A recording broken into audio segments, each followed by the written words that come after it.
Na put se sprema kamo daleko znaj, u mračni Mordor, taj zagonetni kraj. Da plavu pačurliju iznenadi iz oka, teče on meće uge preko doka.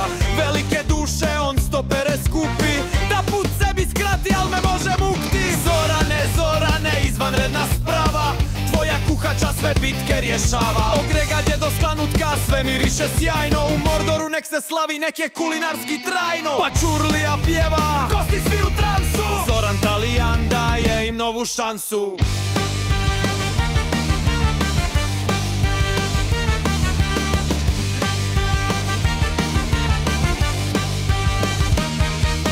Sprema on gregadu mirisnu i finu, a onda na vatru stavlja mesa silu.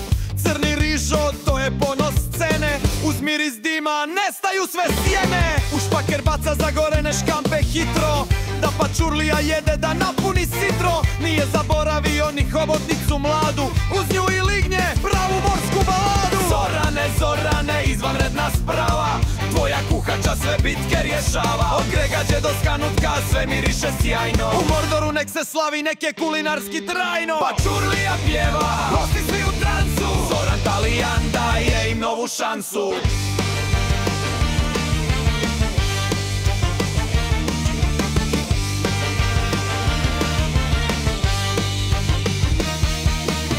Za prilog tu stoji Slanutak i leća, jelo što dušu i tijelo liječi. A kada se glavno jelo pojelo, brate, slastice stižu, nek se čaše klate. Fritule zlatne sa čokoladnim mrvama, pačići trpaju bez pribora rukama. I kada pomisliš sad je stvarno kraj, Zoran Talijan kaže evo probaj ovaj raj. Pruži im pladanj, uz osmijeh se pravi i vikne probajte samog sira da se slavi. I plava pačurlija, puna svih dojmova, shvati da Zoran nosi